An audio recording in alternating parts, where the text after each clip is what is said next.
મિત્રો, બાળકોના મનપસંદ ઇટાલિયન બોમ્બોલિનો ડોનટ્સ એટલા સોફ્ટ અને જાળીદાર બને છે ને કે એના માટે બેકરી જવાની જરૂર નથી. તમે ઘરે જ બનાવી શકો છો. એના માટે એક બાઉલમાં અડધો કપ હુંફાળું દૂધ અને એક મોટી ચમચી ડ્રાય ઈસ્ટ, એક મોટી ચમચી ખાંડ નાખીશું. મિક્સ કરી લઈશું અને ઢાંકીને 10 મિનિટ માટે રહેવા દઈશું. 10 મિનિટ પછી તમે જોઈ શકો છો સરસ ફૂલી ગયું છે. એક બાઉલ લઈશું, એમાં 2 કપ મેંદો લઈશું, સ્વાદ મુજબ મીઠું નાખીશું અને 3 મોટી ચમચી દળેલી ખાંડ નાખીશું. ત્યારબાદ પા કપ આપણે દહીં નાખવાનું છે અને ઈસ્ટનું મિશ્રણ નાખીશું અને આપણે એકદમ રોટલી જેવો લોટ બાંધવાનો છે. બહુ ઢીલો લોટ નથી બાંધવાનો, એ વાતનું ધ્યાન રાખવાનું છે. લોટ બંધાઈ જાય ત્યારે આપણે એને પ્લેટફોર્મ પર લઈ લઈશું અને એને થોડું મસળી લેવાનું છે. 2 મિનિટ પછી એમાં 3 મોટી ચમચી આપણે બટર નાખવાનું છે અને બટર નાખીને આપણે એને બરાબર મસળી લેવાનું છે. લગભગ 5 થી 6 મિનિટ મસળીને તમારે એકદમ સોફ્ટ ડો તૈયાર કરવાનો છે. એને એક બાઉલમાં તેલ લગાવીને ઢાંકીને આપણે 45 મિનિટ માટે રાખી દઈશું. 45 મિનિટ પછી ડબલ થઈ જશે ફૂલીને.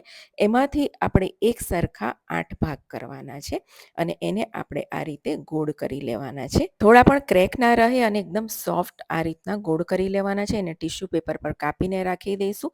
જુઓ, મેં 2 સાઇઝ થોડા મોટા રાખ્યા છે. એને આપણે ડોનટનો શેપ આપીશું અને બાકીના બધાને બોમ્બોલિનો શેપ આપીશું. એને આપણે અડધો કલાક માટે ઢાંકીને રાખી દઈશું. અડધો કલાક પછી તમે જોઈ શકો છો સરસ ફૂલી ગયા છે. હવે એક ઢાંકણું લઈશું અને વચ્ચેથી આ રીતે ડોનટનો શેપ આપવાનો છે. તમે ચાહો તો બધાને ડોનટ પણ બનાવી શકો છો. હવે ગરમ તેલમાં આપણે એને ફ્રાય કરી લેવાનું છે. ટિશ્યુ પેપરને કાઢી લઈશું.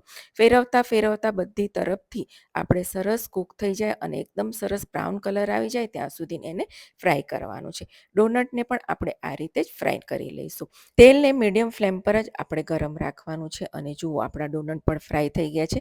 થોડા ઠંડા થાય એને દળેલી ખાંડમાં આ રીતે આપણે રગદોળી લેવાનો છે. તમે એમને એમ પણ ખાઈ શકો છો, પરંતુ આજે આપણે ચોકલેટ સાથે એને સર્વ કરીશું. ડોનટને મેં ચોકલેટથી કોટ કરીને ઉપર વર્મિસેલી લગાવી દીધી છે. તમે જોઈ શકો છો એકદમ સરસ આપણા સોફ્ટ બન બન્યા છે. હવે બોમ્બોલીમાં આપણે સળી નાખીને અંદરથી હોલ કરી લઈશું અને એમાં મેં અહીં ચોકલેટ સ્પ્રેડ લીધું છે. પાઇપિંગ બેગમાં ભરીને અંદર બરાબર આપણે ચોકલેટ સ્પ્રેડ નાખવાનું છે અને ઉપર પણ જુઓ આ રીતે નાખવાનું છે. ઉપર વર્મિસેલી ચોકલેટથી ગાર્નિશ કરીશું. જુઓ, અને એકદમ સોફ્ટ અને અંદરથી એકદમ ચોકલેટથી ભરેલા. તો ચોક્કસથી ટ્રાય કરજો. આવજો.